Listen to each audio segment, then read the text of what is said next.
that makes 90 minutes. 90 minutes. Sorry. Whoa. An hour and a half of a pitch. That sounds a little over the top. No. All Well, right, we welcome are- everybody. So glad to see you guys. We are a little bit slap happy over here because the outside temp is still 90 degrees. The heat index today got as high as 107. And I think I literally drank like 3 gallons of water today.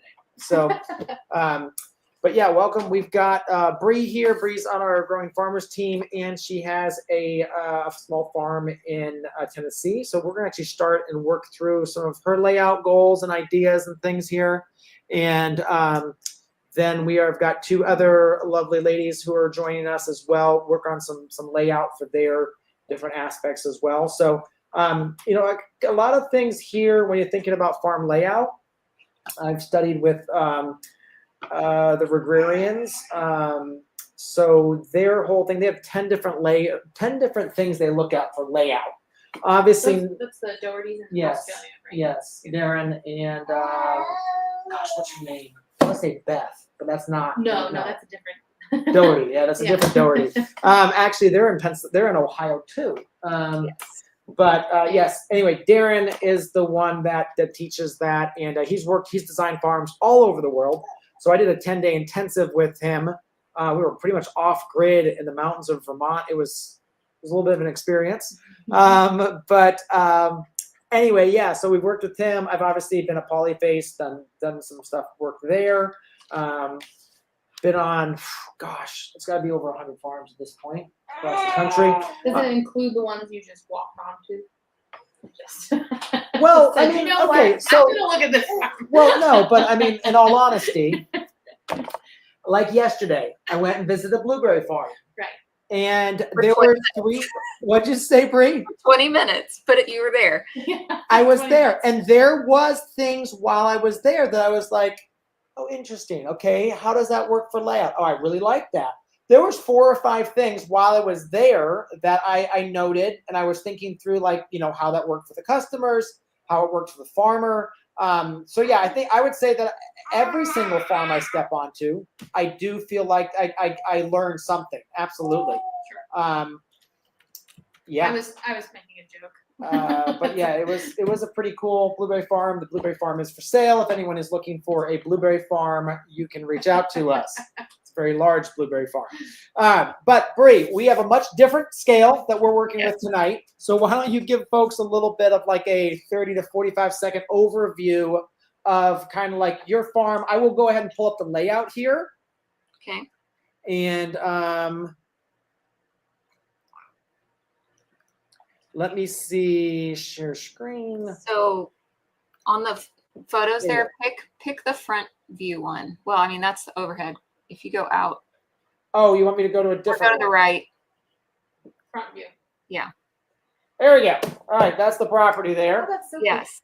So It we is. are in Northeast Tennessee on 15 acres. This is the left half. The other side is all field of acreage, but we live up in that blue house. So we are up at the top of a hill. And this was before I had put in any of the garden and stuff, but we've got the pond and all of that good stuff. But I just kind of want to note, wait, do I have another one? I can find if I got. I'm sure you got other photos because it's given me an option. Wait a minute. We got a bottom of hill picture. Let's try that one. So that's, yeah, further up the drive, and that's last night. So that's where the garden, you can see kind of the chickens there in the middle of the little white. Yeah, Thing. chickens there. That's our chickens moving around the field. Got the garden here. Nope. Oh, well, that's some blackberries, peach tree, a grapevine. So that's what I'm calling the orchard on, Okay. on that side. And then that's kind of, you know, further to the left looking up, you can kind of see the garden over Yeah. weeds. Now talk to us. What direction is this facing? I'm assuming this is sunset in the background over here. Right. So we are north facing. Okay. Yeah. Okay. Which again, there's advantages of that, disadvantages of that.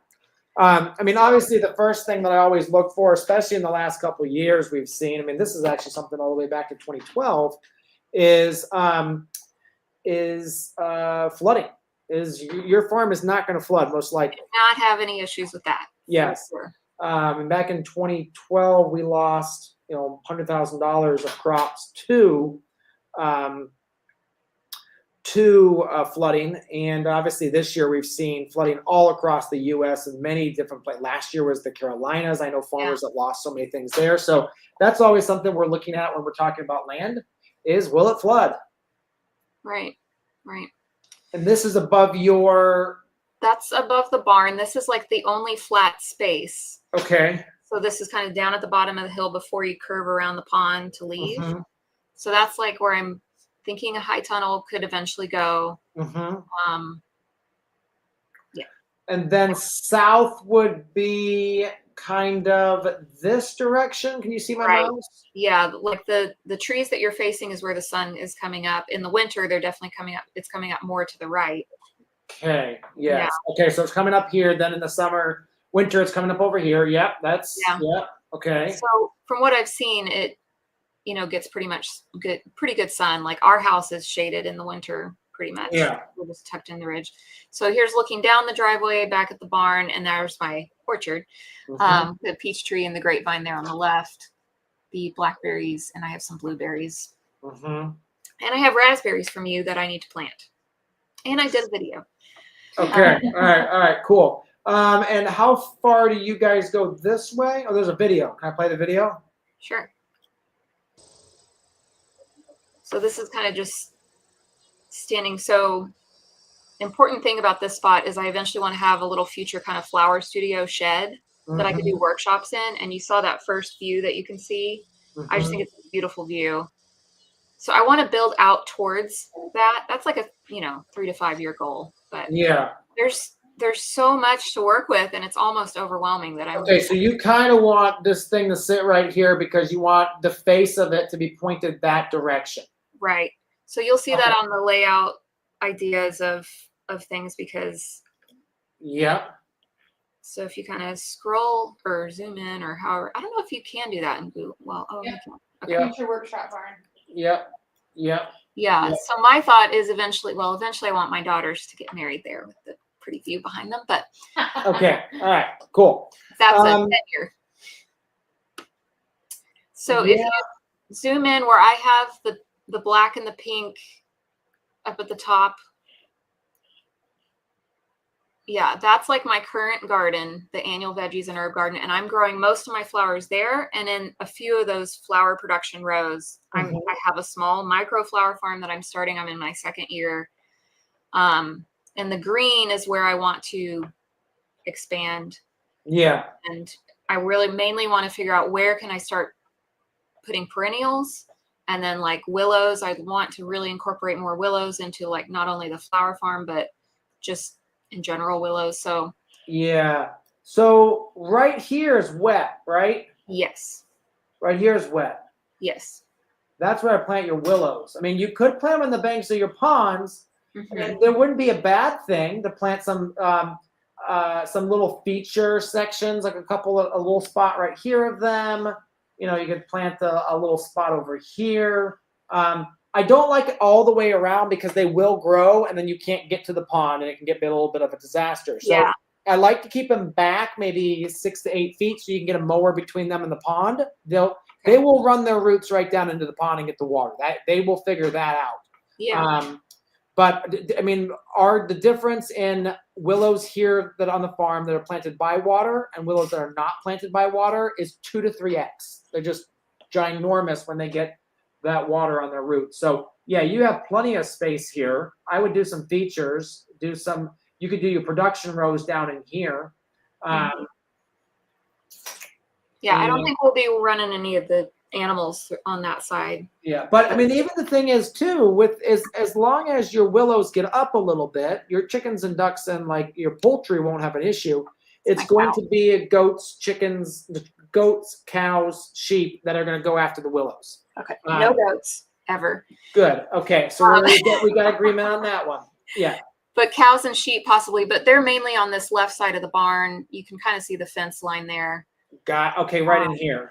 Yeah, so they'll rotate through there and then come in to the barn and get milked and everything. Now, again, you could plant a lot more willows up and through here. I'm assuming this really bottom right here is wet too, right? Yeah, they have a drainage right where kind of around where your arrows are. Yeah. There's some cattails there, and it kind of drains into a little creek that flows out from the Yeah. property. I mean, again, with the willows and stuff, I mean, you could just put some biomass in there. That's going to help dry it up a little bit. You can then chip that. Because I'm assuming you really can't do a lot with this because of the cattails anyway, right? What do you mean? You can't use it for anything. Yeah, they're kind of like right down in there. Right down there. So yeah, you could step in some biomass, and they would just fill that right in, and then you could cut those and use those for whatever. But yeah, so I think that's where we could do that. Perennials. I mean, but the nice thing is you have a great property for perennials. Mhm. It is a north slope, so you are going to be a little bit later than other people that have south slope. But I mean, there's absolutely no problem with. I mean, on one aspect here, how cool would it be to have peonies all the way along your driveway, all the way up? Mm. So, Yeah. I mean, think about the experience as someone comes off this road, comes down off this road. Let's go back to this front view. Thinking about as they kind of wind their way up, how cool it would be. I mean, you can just strategically plant them too, but I think that would be cool to kind of line it by the driveway. There's not a lot you can do by the driveway typically anyway. Yeah. Yeah, there's all along that bottom driveway. I'm also wondering, some people get weird about kind of coming around the pond corner. So I'm like, should our parking be up above the water? Right in through here? Yeah, but not there's plenty of people that drive I it. can figure it out. What's this currently right here? That is a corn crib. I would love for John to eventually, the south facing side, to somehow like retrofit it into a greenhouse. I think would be really cool. Okay. You could also use it as a flower drying shed. Yes. So you could have your little studio up here. People could walk down, select flowers, and walk back up. Mm-hmm. What about lavender? Oh yes, because every farm needs lavender. And right now in the store we do have some fall lavender plugs you guys can get. FYI. I mean that's another thing too. Is just especially too. You do not want to plant lavender down around by the pond. It does not want wet feet. It wants as dry as possible. So getting it up here to kind of edge your driveway here through here might be cool. Okay. Or I mean, obviously planting it around your flower shed is beautiful too. Yeah. I mean, basically let's they're in the flower shed having a workshop and they can smell the lavender and the bees are just roaming around. I think that is pretty darn cool. Yeah, I love that. So the only thing I am a little concerned about is your hoop house, just because, or high tunnel here, because we're fighting for sunlight. Yeah. The only other place that I feel like is semi-level, maybe, and I haven't really even walked it to considering it, but the bottom right corner, like where the north is pointing, kind of in that right up in here. That would be. And the problem is down there. I'm assuming the power on the property comes in from the road. There is power where it says water under the north. Right here. Yeah, at the corn crib, there actually is power. There. So most hoop houses don't require a tremendous amount. Your 30 amps is the max typically, depending on what you're putting in them. Mm-hmm. So I mean, yeah, you could do that there. Because everything else is just hill, Yeah. But here's the other problem is if it's all the way down in this corner, then it's going to take a long time to get down there, which means you're going to ignore it. Yeah. So I just know, I know human nature. And that's actually, that's why we have our high tunnels right outside our bedroom door. Right. But they are not in the back. I'm just kidding. 3, they're in the front. Anyway, but I do kind of think that this part right here for your high tunnel, I mean, you can, terrace and put it in, but the problem with terracing is that the cost. Mm-hmm. I mean, you're looking at a couple grand, especially now with the prices of fuel and the prices of contractors. Is just you're definitely going to spend some money on that. I mean, will have to level it, because I will say I have seen multiple people who put in a high tunnel and like one side to the other is maybe only a foot. But basically what happens is you're always fighting that slope. So it definitely is worth in a tunnel to go ahead and have them level it. What they typically do is they'll push the topsoil off, the top 6 to 8 inches off, level the subsoil, and then push the topsoil back on. And so you can work in the topsoil. Yeah. Let's zoom back out. And this is just too slopey. Oh, okay. Yeah, and my kids have said that's the only place they can play soccer. And they're like, no, you can't put a tunnel there. Only that place we can play. And I'm like, That is important for you. Yeah. Why isn't the soccer field? But I on will the say plan? in 3-4 years, do you think they'll be playing as much soccer? no, Okay. they'll be moving out. Oh no. It won't be that fast, Bree. No. No. But I mean, I do think that you're up here, your flower production rows, I think that totally makes sense. You can do a little bit of terracing there or just, contour farming. So I think you'll be fine. I would move, seating area right here. They can look back over it right here. That's a low spot there, like that corner. Everything's kind of coming towards the front of the property, and then it kind of dips down there as well. So okay. Now, compost, I wouldn't put your compost there. It's convenient, but no one wants to look at a compost pile. yeah. So we will move that. I might even run it down here by the barn. Maybe like even over here. How flat is it right through here? That's the flattest spot. That's the photo. Which one did I do? Photo 4. That's the barn on the left. Yes. Okay. The And reason I'm holding the phone, where it shows me levels. Yes. Okay. Gotcha. Yeah. So the reason I say that is when big trucks try to back up, if they're on any type of a slope, they will fall over. Mm-hmm. And the results can be catastrophic. What big trucks? She's getting like Compost. chips or something. Yeah, chips, that sort of thing. So I would see this as kind of your biomass area because it's slightly hidden. People can be more focused on the tunnel. But if you're bringing in wood chips for the animals, or if you are, Good idea. Mm-hmm. Yeah, that would be good. Jordan's in the chat. Good to see you, Jordan. So yeah, that's always interesting there to see kind of what's going on there. So obviously you think about water. For the high tunnel, we are going to want water. Mm-hmm. So and the thing is, we've got a pond. So we can just run a small sump pump there. But the other thing I want to point out to everybody is that you've got some really good elevation. Mm-hmm. So you technically could gravity feed a lot of this too. I mean, really, in all honesty, what you could do, and let's go back to the front view here. How far do you own up the mountain there? How far what? Up the mountain do you own? All the way up to the top. Oh, nice. So I don't know what kind of the terrain is up there, but what I would love to see is when you get someone in to do the little bit of leveling they will for the high tunnel, is send an excavator up there and dig some sort of bowl and then put a solar pump down at the pond here. And every day it's going to pump, 400, 500, 600 gallons. It's just like, even if it's 2 or 3 gallons a minute, slowly pump and fill that up. And then you will have a gravity fed water system for the entire farm.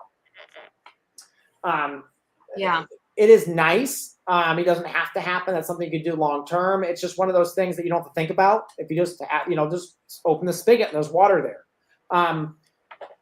Because but if you have electric right here, it wouldn't be that hard to run a line across and put a pump in here.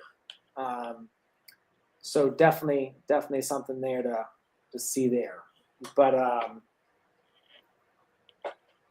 the right track, kind of terracing down and out, and then pretty much all the willows could go around the pond. Could I do some over in the orchard?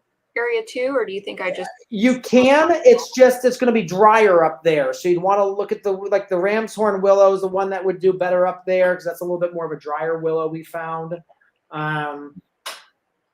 So that's my only concern.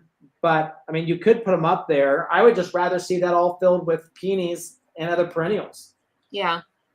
You could have rows of echinacea up there. Just trying to, nine. What's that other? There's so many. Nine bark. Nine bark, yes. Yeah, I have that in the garden area, and it's already getting massive. I'm like, okay, I need to move this. Yeah, that needs to be moved out of the garden area. Yeah. And I'd love to do wildflowers like right in front of the pond there. So right up in here. Yeah. Yeah, no, I think that would be great. As people, because again, you're just trying to create a basically a sense and specific feel when people come. Yeah. Flower shed. Yep. Turn flower into small perennials. When we were at Jess's farm in Virginia, Harmony Harvest. Yes. Yep. They have that big love sign in the front. They do. That is really cool. Gorgeous. Yeah. And there would be little opportunities to do that. Well, I mean, yes, there's opportunities to do that. Opportunities to do other simple arbors and stuff. Mm-hmm. Yeah. Yeah. Yeah, I'd love to do U-Pick or just people come and do workshops. And then I saw a really good idea of someone's like, you're not doing a full-blown wedding, but they kind of market themselves as like for elopements. And so people just come to their farm, no more than 20. Mm-hmm. And it's just very bare minimum, but it's you already have the beautiful surroundings because you're a flower farm kind of thing, and they do their ceremony there, and it's, I like that idea of kind of just having small, not like full blown. Oh, for sure. Yeah. Yeah. And then the other thing too, this parking lot. Well, I don't know that I just. Well, so, but hear me out on this is look, we're going to need the parking lot. You're going to need to shave off all your sod anyway. So you just dump it in your high tunnel spot. That's just giving you additional topsoil. And that actually might give you enough that you don't actually have to dig in. You can just build up. Because you're going to have to get that sod and stuff out of there and then put in, your filter fabric and your gravel. Yeah. I mean, in all honesty, you might not need to. I would say for the first year or so, you probably can just have them park on the grass as long as it's not sopping wet. But as you get busier, you are going to want a parking lot. Yeah. I mean, it is the most profitable part of your farm. The parking? Yeah. Wow. I mean, without customers, we ain't got a farm. Well, true. So, I'm trying to find a photo. Okay, I'm going to drop this to you in Slack. Okay. Because my other thought, and then I will stop hogging all the time. We need to get to our other friends here. So you can see the whole thing, and it's also flat on the other side. Did you get it? My gosh, that is gorgeous from up there. That is really pretty. All right, Share let's. that. Yep, it's gonna take me a second, guys. Stop screen. Presenter share. Share screen. Like if I was thinking real long term, it seems like it would make more sense to actually get the other side more of where the visitors would come, but then you don't have the shed and the view. But maybe that's just for like workshops, and then I don't know. Is this Slack? Yeah, sorry, Bree. I'm having a little bit of a hard time. Yeah, it's the first thing I thought. No, it's not. Do you want me to just drop it into that folder? No, I'm just. Oh, that's our problem. I was going to say, I think it's right Oh, there. there. Yeah, sorry. I was doing the wrong thing. Okay. There we go. Oh my gosh. So is that a little pond on the other property behind you? Yeah. Oh, that's adorable. So if you kind of zoom in, the right side, there's a house that kind of sticks into our whole property. Yeah. It kind of juts in the middle there. Yep. But all that field on the right side, that's all ours. That's all yours too. That's all flat right there too, and it has its own entrance. Yeah, I mean, you could do a bunch of stuff there. And then you can do a big field of sunflowers there too. Oh, that'd be beautiful.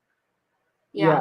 I mean, how cool would it be? Because they're all going to want to face toward the south, so they're all going to be facing this way. So Mhm. that means like you people could stand up on the hill and look down this beautiful field of sunflowers.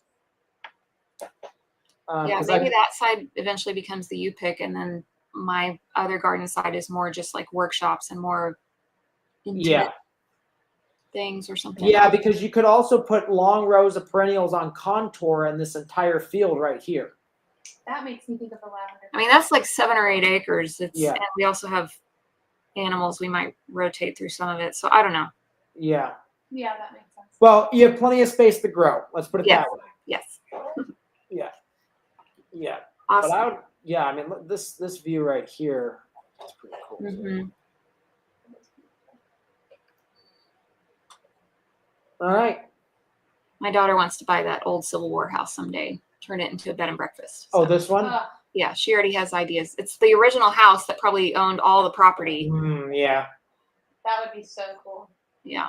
Yeah. I just want to set a little tiny house like right here so I can look at this pond. So that you can totally ruin her view. Yes. From my If Bree didn't have this, I got a wonderful house. I'm just like, a cute little house, just like this little pond Oh, I right know. there. Be cute. Yes. That's cool. yes. All right. Cool. All right. All right. Cool. So let's, Bree, you got enough out of that, you think? Yes. Thank you for your help. And I know where you live and how to reach you if I have more.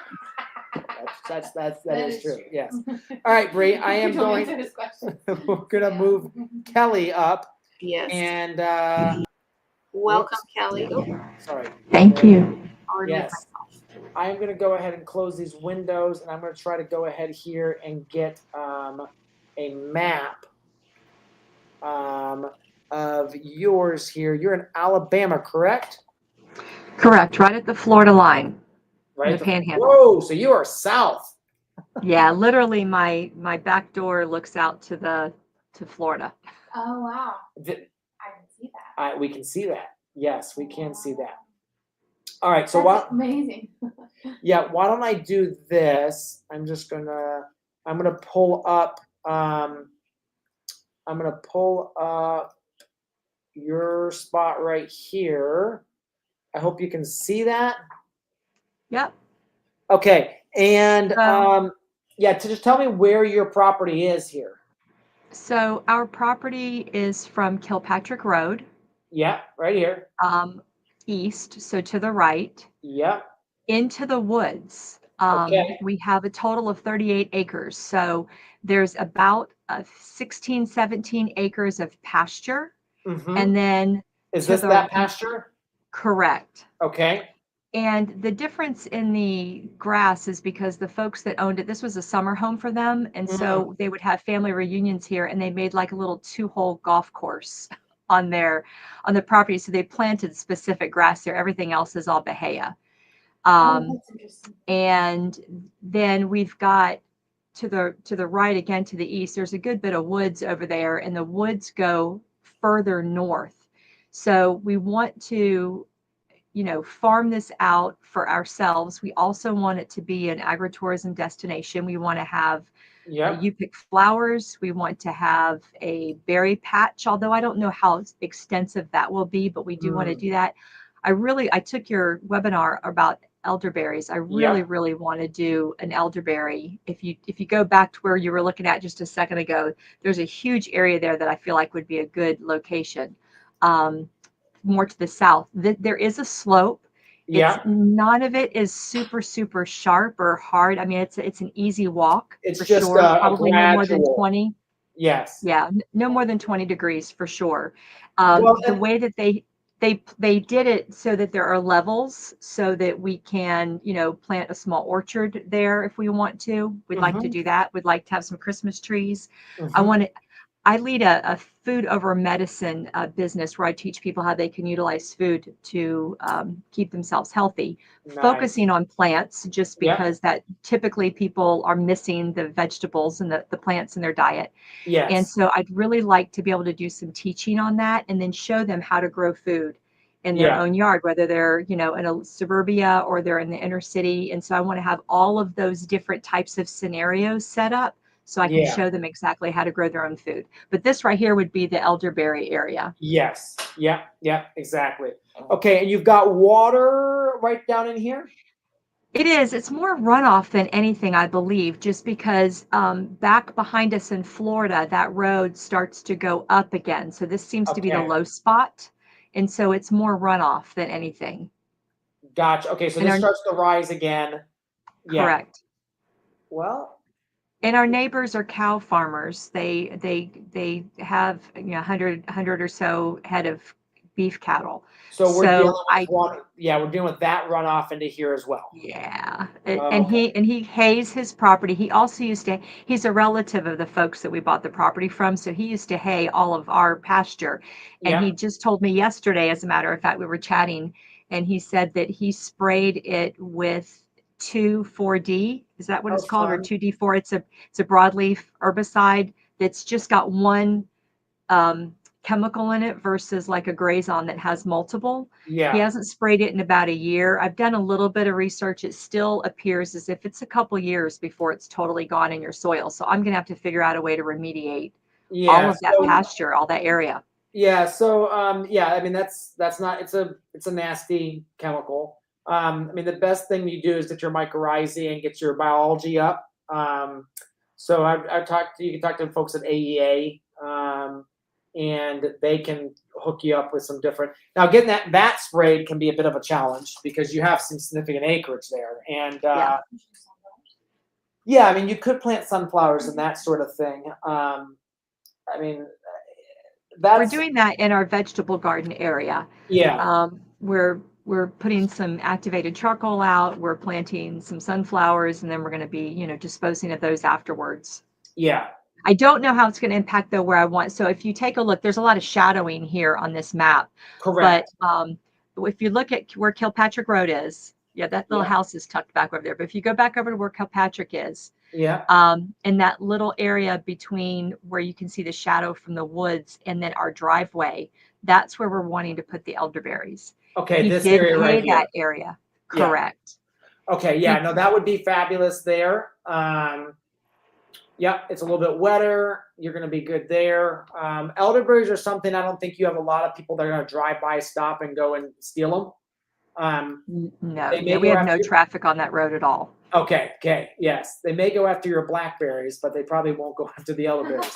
And I'm assuming what I'm looking like from this is this. Why did they hay this differently? Is this like They put together a little 2-hole golf course for when they had family reunions, and so that's a real short grass that he put in there.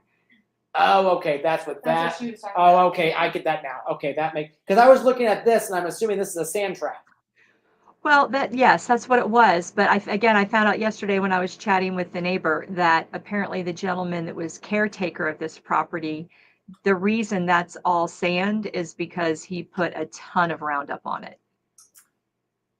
Now, it's not sand now. It's got grass on it and some weeds on it, but mostly just the Bahia grass. Very few weeds have come back up, and I think it's probably because the Roundup. I don't think the Roundup has as long of a half-life, but he apparently dumped quite a bit there. Yeah.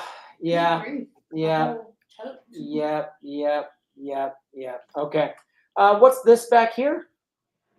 That is a clearing that somebody made. We think they were planning to build a home back there. So the house that's there is literally where that little red dot is, and it was a guest home. It's really not super practical for a house. Actually, it's a little bit to the right of that. But Right my son and his wife are currently living in it. We're living in our RV right next to it. And our intention is to use that as a guest house and build probably back where that clearing is and also into the woods, clear out some of the woods and build there. I would push yourself back in here. You're going to spend the money on your electric to bring your electric back in.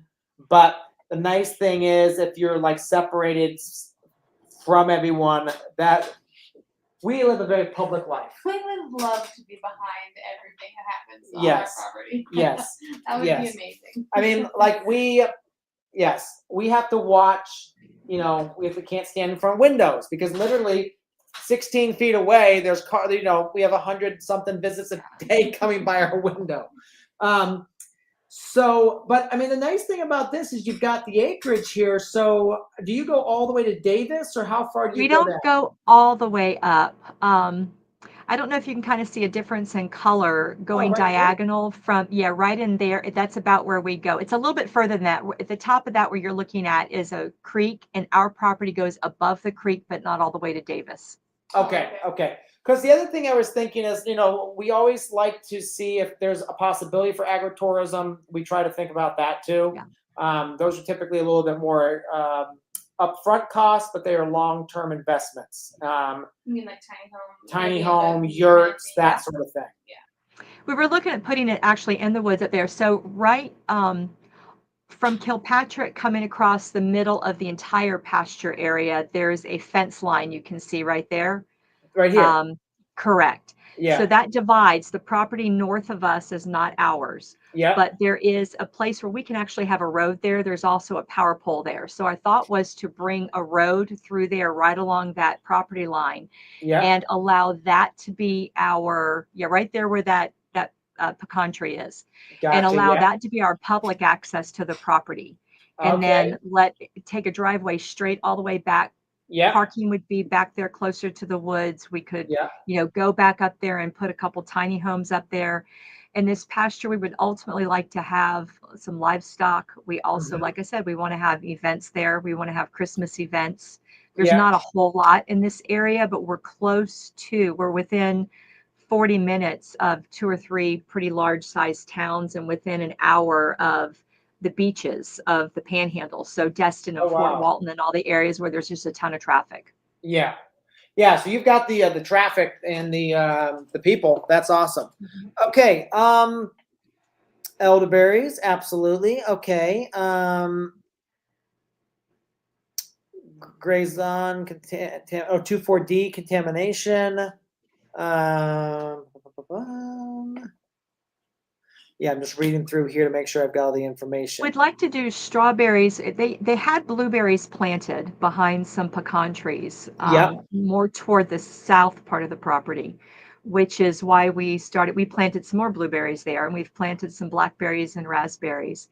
We'd like to put some strawberries there as well. We're just not sure. It may be, we're going to have to build those up for sure, because I think it's going to be too wet. So blueberries do like wet. They're okay with wetter feet. Yeah. Okay. Oh, wait a minute. You've got like a layout here that I'm going to go ahead and share, because you've already kind of done this. So I'm going to go ahead and pull this up for you. I think this is a screenshot. Here we go. Yeah, right there. Yeah, so starting from the upper left-hand corner, that blue-green would be like the public driveway going back to a public parking area. Parking area right here. Right. The white boxes to the left, we want to do a large, like a pole barn type situation where we could have events and, have gatherings, a small little shed of some sort to maybe do some product sales out of. The dotted area for the orange is where I'm thinking, because the other white box to the right would be like our barn. That's where we're thinking we want to have our barn that we're going to be focusing our animals out of, and then do some rotational grazing in that area.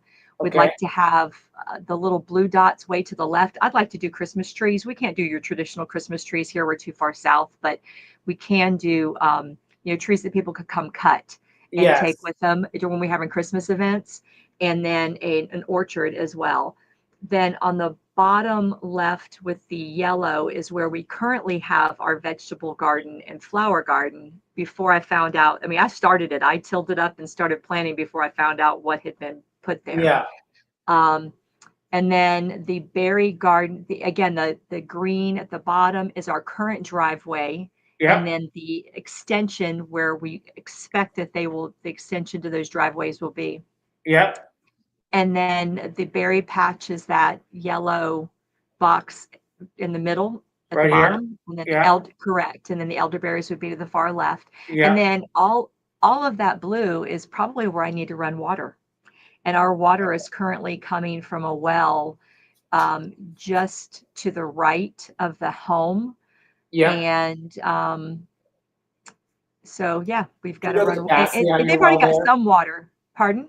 Do you know the capacity on that water? I don't. I know that they have at least a 1.5 inch pipe going out to like the berry patch because Interesting. we Okay. pulled that and checked it. We have had a couple well people out to do an assessment to make sure that it was working before we purchased, and then we had somebody come out to do some work on it, and they both feel like we can run water to this entire property out of that well. It's pretty deep. It's several hundred feet deep, which Yeah. is unusual and that far south. Yeah. But they said that we would have to have like an extender with an extra pump to get it up the hill into the pasture area. No, you don't. So Good. deep well pumps. Back in New York, we had a 900-foot deep hole in the ground, and our pump was set at 600 feet deep. Deep well pumps are meant to pump a tremendous amount of pressure, and from the lowest point, which is probably where your well is down here, to the top right here, I wouldn't say you'd have more than 75 feet of lift. Oh yeah, no, for sure. So yeah, I mean, you may have to swap pumps. Maybe it's a shallow well pump that it's in. I mean, but you said it's a couple hundred feet deep, so I'm assuming there's a deep well pump down there. I would want to Yeah. see I want to know the model number off the pump, and I'm sure if they came in and work on it, that they should have that. They should have that information. And I mean, you might have to do appropriately sized lines for that. I'm assuming this is a very sandy property. It is, yes. Okay, so yeah, you're going to use a lot of water, but it's going to be easy to put that pipe in. Very, very, very easy to put that pipe in for you. Yeah, You said trenching you will wanted be to have, super easy. you wanted sales buildings up here. Yeah, we wanted to have a building where we could bring people out during the winter time to, do little hay rides through the property and see the animals and, buy pumpkins that we've grown throughout the summer, Yeah.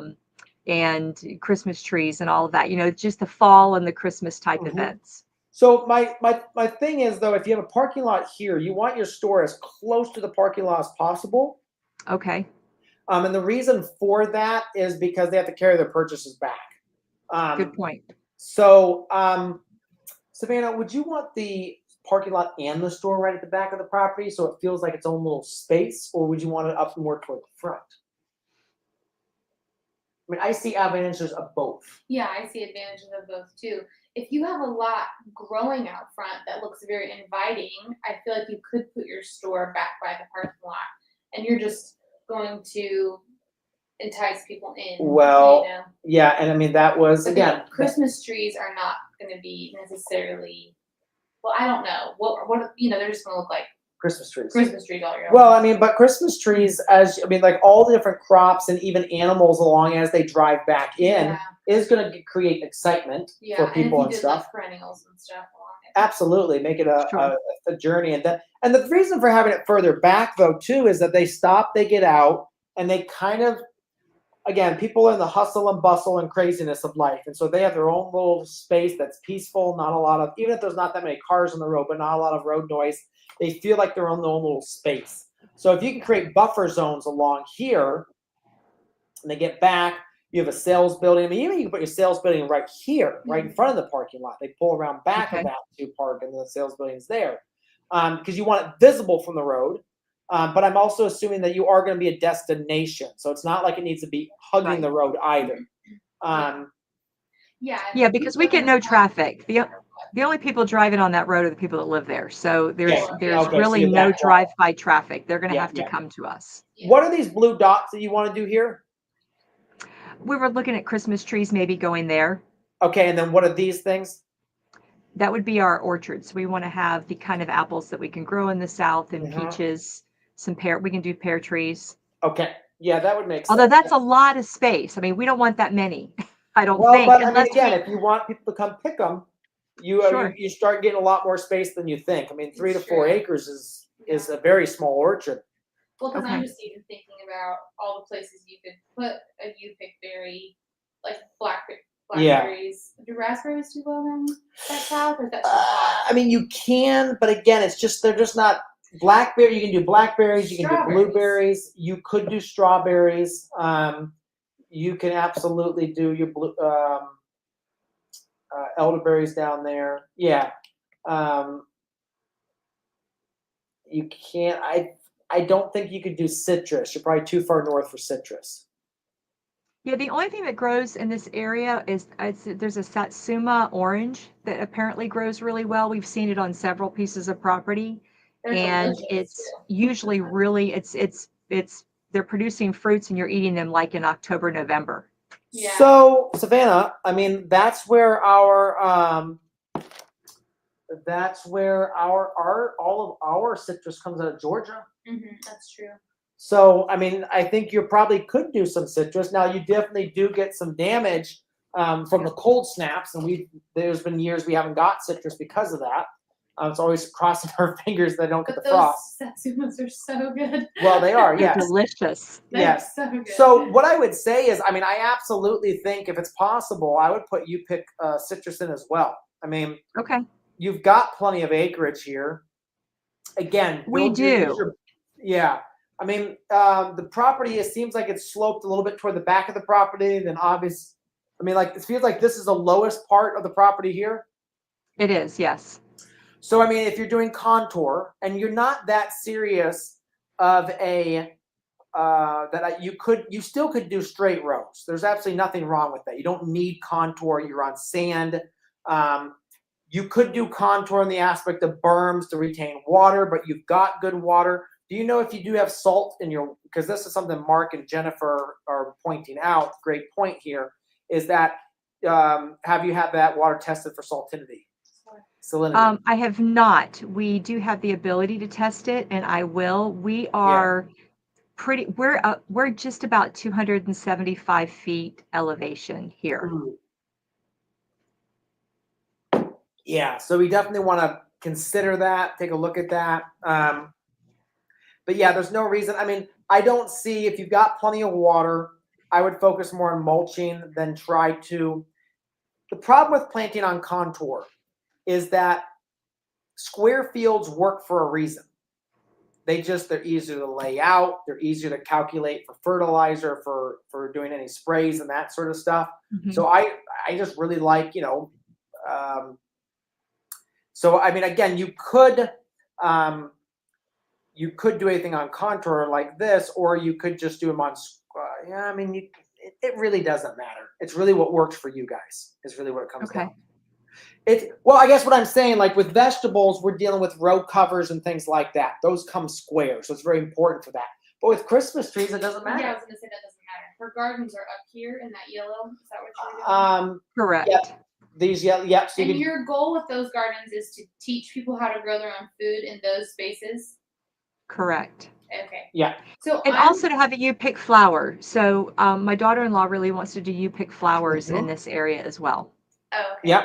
So would you move where the animals are though to create some of those you picks like more? So yeah, so let's talk about zones here. So if we do have our parking lot up here, we were building either somewhere here or somewhere here.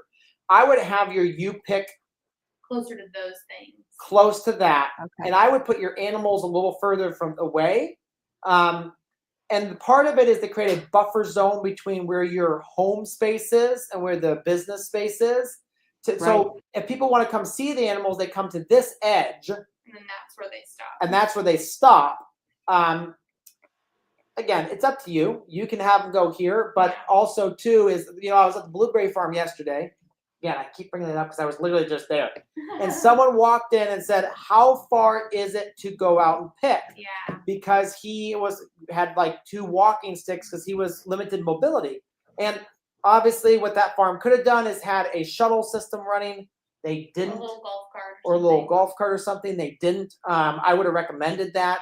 But I mean, we've had people, whether it's like, remember that one grandma who brought all her grandkids? She had a baby and a stroller and all these little kids, and unfortunately, where we had the strawberries that year was like way at the back, and I was just and it really wasn't even way at the back because our property's not that big. No, but I mean, way in the back for us. Correct. Like, yeah. as far away as we're gonna get on our property. But.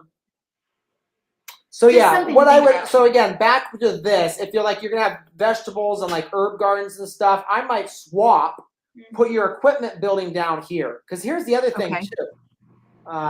Is that at the end of the day, you drive the tractor down here, you park it, and then you want to go home. So you don't want to have to drive all the way. If it's right here, right by where you are, it's a lot more convenient. Sure. You have your shop right there. You know, after dinner, you want to walk out and fix something on the tractor. You have to you walk right here. And for security too, it's a lot easier to keep an eye on things that are right here than all the way up here. And I know that's not that far, but we have an 8-acre property, and we've had things stolen off this property, which is kind of crazy. But yeah. But I mean, I think the layout is relatively, you've kind of got what you want Yeah, there. I mean, it's really all preference, but that Yeah. would be my input is just where you want people to be, kind of keep that all connected so that they can get there easier, and it just makes it more conducive for like teaching and picking and learning, and it's all just kind of in this one area, and then the animals are their own. So the other thing Sights and is, sounds. if people are coming to visit, you're going to probably have to have bathrooms. Right. If you're going to have bathrooms, that means you're going to have a septic system. So you also typically don't want your septic system right in the middle of things. If you put your building here, I'd throw your septic system at the back of the parking lot right here. Okay. It's near the woods. I mean, again, And that would be good, because that's where we're planning to also put our a couple short-term rentals, is in the woods just beyond that area. So Perfect. Yep, that would be So nice. that they can feed right into that as well. Yeah. Yeah. So I think we're good there. Yeah. So I mean, I like it. You got a That last. looks really fun. I would love to come. I'm gonna get this last picture here, which I've got to pull up here.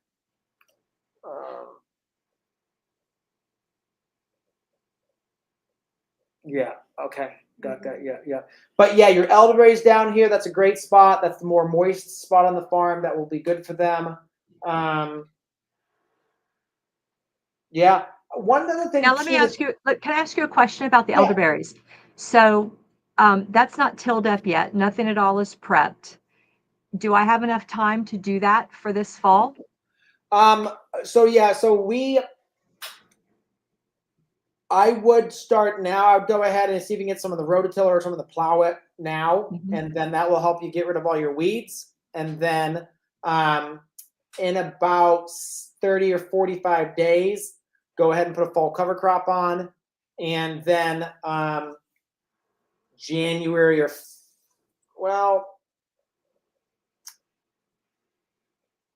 we could go ahead and make, you're so sandy, I don't think you need to make beds. That you could then, after the cover crop kind of fall dies back a bit, you could go into that until these specific strips where you're going to put your elderberries and then put your ground cloth down. So, I mean, the other thing you could do is you could do a non-winter kill and then let that just start growing in the fall into the winter, and then just till through the little strips that you can put your elderberries in too. So that would work just as well. Yeah. But I would order plants though to be here regardless. And I was thinking I was going to have to do it in the fall, because we get a little cold in January, February. Oh, plant in the fall? Or do I not do that? Should I plant them in the spring? I would plant in the spring. I mean, like to us, it's late winter, so you would order yours as again whenever you want, but you'd want delivery as soon as the nursery starts shipping. Okay. Like we start February 1st for shipping. This year we're having bare roots too, which is going to be interesting. What? Nothing. Whenever something's interesting, I get a little nervous, It's just new for us, so we got to figure that out. So we got to figure it out. But yeah.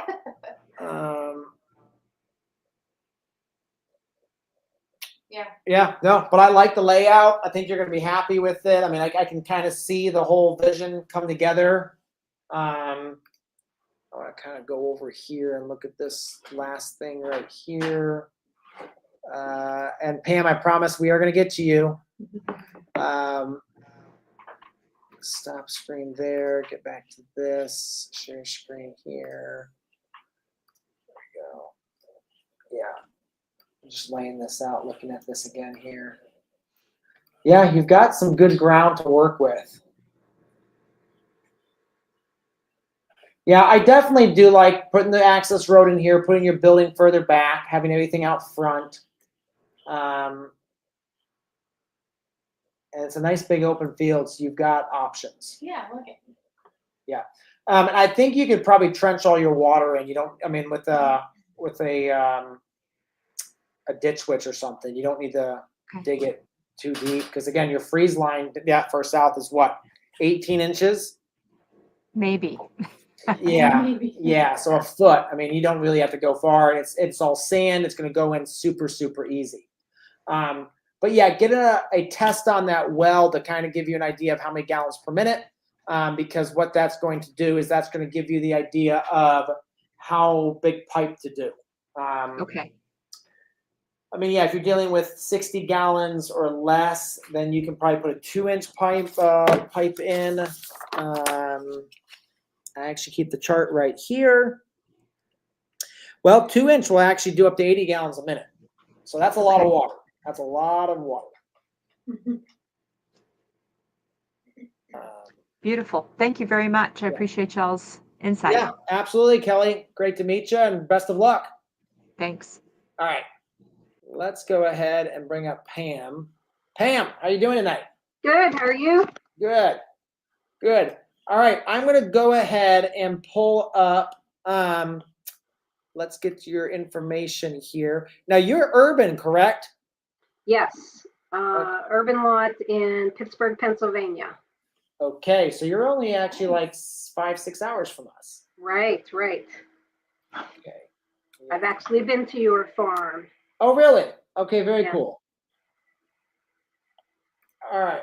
So I'm pulling up the address right here. Were you guys here not that long ago? Mm-hmm. Yep. Okay, now I'm remembering. Yep. Okay. So, Were we talking about onions? I feel like we were talking about onions. Lavender. Well, I was asking the variety of lavender that you had growing, and Oh, okay. my husband was talking about the onions. Yes. Yes. Okay. okay. Yep. Is this the lot we're looking at right here? That is, but that's 2 lots. The lots are standard 20 feet across. So that's actually the lot on the left is the lot that we're discussing, and the lot to the right, which has the cement pad, is not included in the conversation. Okay, so literally we're drawing a line right down the center here. That's right. That's right. It's approximately 80 foot that goes back. It's 20 foot across the Yep. front. And then there is an additional lot around the back corner that is connected, kind of like an upside down L, that is additional space for parking. But the main area for growing is that strip right there. So right behind the building, you can see there's Yep. a grassy area. So that's used for pulling in with vehicles. It would be a really nice spot to one day have a greenhouse or a hoop house.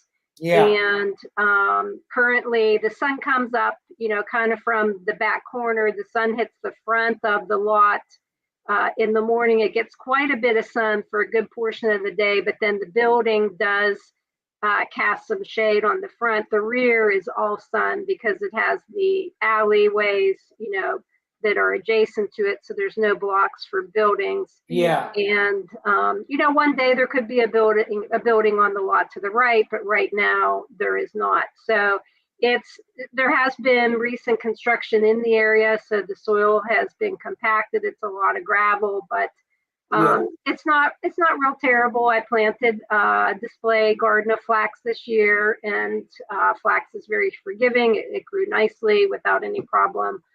So my goals right now are and there's a slight slope towards the front of the property. And so I think about, and it's not fenced, there's no water or utilities right now. And so I have thought about putting rows going, from right to left. so that Yeah. if there's heavy rains, that it doesn't run down. Putting some plants in the front, like maybe some Greek oregano if there was some runoff, to try to create a little bit of buffer in the front. Yeah. Try to grow vertically as much as I can. It is, it's zoned agricultural or limited with bees, and I would love to do a pick your own, but zoning can be very tricky in the city, so sales are not permitted on site, and that may or may not go through. So the back corner is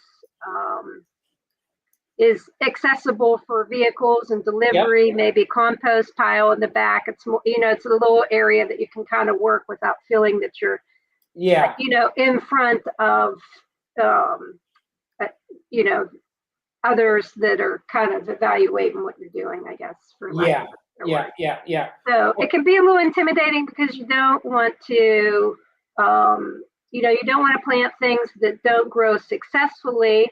And so I was really happy to be able to partake in the flax project this year, which I shared a picture of that in the files that I submitted to grow a display garden, because that looks very nice. So my goal is to build from that to start with the herbs and the flower gardens, to, if I can, lean on natives, those that are, handle drought easily, like black-eyed Susan, butterfly bushes, echinacea, add some herbs to it, like the sages and the Greek oregano, eventually get into some vegetable. And again, all depending on zoning, I could do CSA with local deliveries. So there's a farmer's market in the area that I could register to sell at. It would be nice to be able to do education at one point, have a small building in the rear to be able to teach and share, cooking and other projects like that. But, just to be able to have resources available to the community, as well as the herbs and the flowers. So, sometimes when I think about, there's that was before any of the planting was done. Gotcha. Yeah. So your soil is pretty gravelly. Yeah. Yeah. I mean, my soil, I've had soil tests done. The pH says above optimum. It doesn't give a number. There's good magnesium and calcium. The phosphate and the potash was low, if that means anything. But I do want to plant the cover crops to, continue to build the soil and to get the rows established, to then start to just work some different flowers in to see what works and what doesn't with the sun. If I could, I didn't know if you had any experience with like gravity irrigation. I thought about trying to run something like that, but I still need to research that a little bit. So that was one question I had about just like a water gravity initially to run some type of irrigation line. Yeah, I'm looking at your slope, and that's going to be tough, just because of how little. I mean, you have some slope, but even with like drip tape, you need probably like 6 or 8 psi, and so to get to 6 or 8 psi, you're going to need like 16 to 17 feet of lift. So you'd need something like almost up. I don't know if you can see this right here, pretty high. You don't have any access to city water, I'm assuming? Not at this time, no. I mean, I can access it locally, from the neighborhood, but not on the site itself. I can fill up a big holding tank and hide it. That's what I was thinking of. That's why I was thinking about trying to incorporate that with the irrigation. Yeah. I mean, obviously, one of the best things that we've got going here is we've got this wall right here, okay? So I would love to see figs on that wall. Are you pointing to the side of the house? Yep, you train them right up the side of the house. Well, if the neighbor permits that, that's their siding. Well, yes, but I mean, you don't like fasten them to it, but you can, just train them in a fan to be right in front of it. Okay. Yeah. because they're gonna retain a lot of heat in that cement right in there. So I think you'll be good running those down there. I mean, you could absolutely plant in the ground. It looks like the flax did okay. I Yeah. kind of would focus on raised beds. My other concern would be environmental contamination too. Have you had any testing for like arsenic or lead or anything like that? Yeah, I have, and that's also why I want to stay away from the edibles initially till Yeah. you can truly, there was a building there before long ago, it was demolished, but the testing has shown that there is not the lead levels or the contamination in the soils. But Okay. I definitely want to be careful and do testing with that before that's sold. So then, I mean, with that too, staying away from the edibles, and if we want to remediate the site, I mean, sunflowers is a great remediation item. Right, right. Yeah, so focusing on that, and they're beautiful, so people can cut them. I mean, something that just grows really anywhere and does a great job is the herbs. So you did mention some herbs earlier, but yeah, I mean, like your rosemary would do great. All those Mediterranean herbs will just do absolutely wonderful. Thyme, oregano, sage, rosemary, those type of herbs. Some are savory, marjoram. All those will just do fabulous. Great. And they're hardy, but they also love the heat. They seem to grow really well for us in the heat. Okay. But the sunflowers, I worried if they didn't have something to support them, that they might not. You can grow short. You can grow some shorter ones and some branched Yeah, okay. ones that will do fine for that. Uh-huh. We've had good success with those. Yeah, that's a good. Okay, so that's what you see. The figs and the Mediterranean herbs. That's a good tip. Yeah.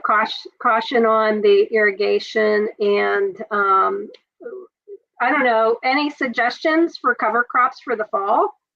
Yeah. So I mean, again, you could actually now, if you're trying to get that ready. When is this picture taken? Was this last year? No, this flax, I mean, technically the flax should be ready for harvest in about a week, but it can stay and dry for seed. That's if you cut it for fabric, for textiles, for Gotcha. fiber. For fiber, you harvest it before it goes completely to seed, but I was thinking about leaving some of it. Either way, it could go Yeah. either way. Well, so yeah, you can leave some of it. You can after you could take it all and then kind of work the soil up a little bit. So again, the biggest thing to me would be to like work the soil and try to get the weed bank down a little bit, and then do a summer/fall cover crop. And again, you can mix it full of sunflowers, and when you do sunflowers in a cover crop, typically the cover crop helps it stand up and do yeah. But I would do cowpeas. I would do sunflower. You could do sun hemp. Sun hemp is something that goes really tall. And you could let this all fall kill, and then what would happen is all that would just fall over. And if you wanted to, pull the sunflowers off for remediation, you could do that. Or you could just kind of let that break down over the winter, and then by spring, it's going to be relatively broken down, and you can kind of set up how you want it. You can kind of like design the beds and the layout. I'm assuming this is a pretty public place too, right? Yes. Mm-hmm. So you kind of probably want to make sure there's a good, decent path for folks to get up there. Or through it, yes. So are you saying to plant those cowpea, sun hemp, or sunflower? You said to plant those when? You could plant them in a couple weeks. So what I would do is want to wait till your flax is all done. Uh-huh. Do you have access or know anyone that has like a rototiller or something? They can Yeah, just I have a cultivator. Mm-hmm. Okay, cool. So I would lightly till the soil a little bit. Hopefully you don't have the goal is during this period you don't have a ton of rain, so you can let it, break down, dry out a little bit, kill some of the weeds. And then, after you feel like maybe you till it once or twice, and that's going to, keep those weeds under control. And then at that point, you would go ahead and put down that cover crop and then lightly work that in. And when you lightly work that in, then hopefully you get some rain or some water. You can use to water it in. But yeah, they'll just grow all the way to frost and do a pretty good job for you. the other challenge that you have in urban growing is that you can have, I mean, sometimes you can have a height that is a minimum. Like you can grow, but there could be like a concern that something is Living in there. not maintained, I guess. But those are good options. I'll definitely take a look at those and other Well, so ones. here's what I would say to those people is I would let it grow until they say something. And then typically they have a certain number of days you have to come into compliance. And Yeah, at that point, that's when you go to the news and the TV paper and you basically, get the TV to come out, do a story with you standing talking about how the sunflowers are remediating the site Yeah. and how people are picking them and enjoying them. And they'll back off. I mean, if they don't, you have to cut it down. If they do, great, you won. Yeah. I mean, again, I do see what they're saying. If they were an impenetrable 8-foot tall jungle and literally you had homeless people with tents in the middle of it, yes, that might be a problem. okay, good. It's a good point. Yeah, yeah. I tend to worry about things so much, and then it keeps me from moving forward. So Yeah. you definitely have been an inspiration in that area, and I mean, I've been deposed in a courtroom before, so We have a tendency to just start doing things and go, oh, wait a second, what?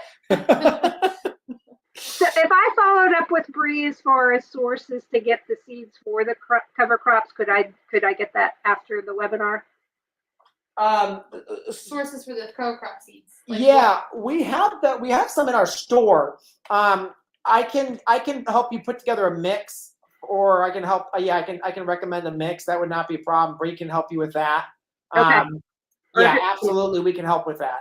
Okay, great. All right. Well, that will be a good start. Yeah, that will get you going. That again, yeah, you got some crop mix. I mean, I just am curious, how did you come to own this little slice here? Well, I originally lived on that street prior to getting married, and so it's just been a while, wanting to always, using what I can do, and feeling like I can't do it because of restrictions or zoning or all the reasons why for some reason it's not going to work. So I'm just trying to move forward and make things happen, a little step at a time. I love it. It's just such a fun little slice in the middle of such a compact. Yeah, it's high density. Yes, yeah. Yeah. I mean, Michael and I love to just walk and drive through different towns and to we would just be in so much awe of being like, oh, well, and I think, if you did a good job with it. Now, the thing is, too, your sunlight is limited. So, I mean, that's why I put the figs against this wall, because that's kind of like your best sun for the whole site. You definitely do have some light coming through there, but I mean, it's going to be bits and pieces here, too. So it is going to be a bit challenging there. But, yeah. But I mean, creating like a very, something very inviting, that's a path that people can just kind of meander through, even if the front, I mean, I don't know. I'm just thinking on a design point now, where the shade is, not worrying about the growing so much there. And she's only got 20 feet. I know, that's what I'm saying. It's just this tiny little nugget of possibility. So if we have our figs on this side, that's going to take up about 2 feet wide. Yeah. And then if you have a path, a 2-foot path, that's 4 feet, so that you only really have 16 feet there. I mean, I do think, having your path come up through here along close to this, and then just having your beds kind of string out here. Forget the figs, you mean? No. You still have your figs. The figs in pots. Would they like that? You could definitely do figs in pots. The problem with figs in pots, then you have to have water to water them. Oh, So you have to haul water in. If they're in the ground, they will. Figs are Mediterranean, and figs will pretty much they will grow pretty well even in poor soil. Gotcha. Okay. So, but yeah, and they're a good sugar substitute. Yes. Yeah. So, That's healthy eating is a good good theme that hoping to, I really would like to plan it so that the kids in the neighborhood can have, quite a bit of, Yeah. to space. There's a lot of reasons why I've always wanted to do this. And I'm so glad that you had a chance to take a look at the pictures so that you can understand my challenge and thoughts that I think about. So I'll follow up with the cover crops, start to work towards the figs, and it's like, just have to start to try things and see what works. Yeah. Now, the other thing too is, I mean, you could also plant a bunch of just weird, hardy, perennial foods as well, and use it kind of as a demonstration. So you could plant hostas and daylilies, and cattail wouldn't work because it's too thick. But I mean, like some different fruits and stuff, and just literally just make, as Savannah said, more of a meandering path through there that just then has a little thing. I love the sign that you had there talking about the project and a little thing. I mean, basically, it's a little showstopper, and people come like, "Oh my gosh, did you see all that? Like, there's 30 different things we can grow here. We can eat." Right. And then about the base of them, you have your different herbs and stuff like that. So I think there's it's such a fun juxtaposition between all the lines of the city. If it was something kind of just meandering, as far as Yeah. Okay, great. Well, I'll follow up and get started with some of those planting. Yeah, it's cute. You can definitely see the old and the new right next to each other. So cool, Yeah. Cool. All right. Well, yeah, thanks for coming on, Pam. Appreciate it. Thank you. All right. All right, folks. Well, that is going to wrap it up. We have to go put kids to bed. We've already got this one sleeping. How do I pull? You're still sharing that. There we go. All right. Yeah, he's still sleeping. But yeah, I hope this was fun, guys. We had a little bit of a different, we had a good mix tonight, I think. That was really cool. Yes. Yeah. And Yes, so many layouts. different. I like that. Yeah, urban, very urban, incredibly urban, hyper urban. And then down to Florida, which was, well, Georgia, was it Alabama? Alabama. Yeah. Which was, probably the most large property, most rural property. And then Bree's very rural too. She's very rural. More compact. Yeah, location. and she has some limitations with her slopes and stuff. Yes, slopes are. She's in the mountains. Yeah. In Stegomsville. Yes. However you say Yeah. Okay. Well, we are going to wrap it up, folks. Again, thanks for joining us. Hope you got some ideas. And if you have ideas too, thoughts about it, feel free. You can always send us an email. How do people submit their own farms for these kinds of consultations? Bree handles that. Oh, okay. Yes. They just have to deal with their emails. Yes. So stay subscribed to our emails. So I think we had more people apply, so we might be able to do something like this next month, or I don't know. We'll talk about next month. Talk about something different next month. Okay. So, but yeah. All right. Thanks, guys. Thanks for joining us, and I hope that you guys have a great rest of your night.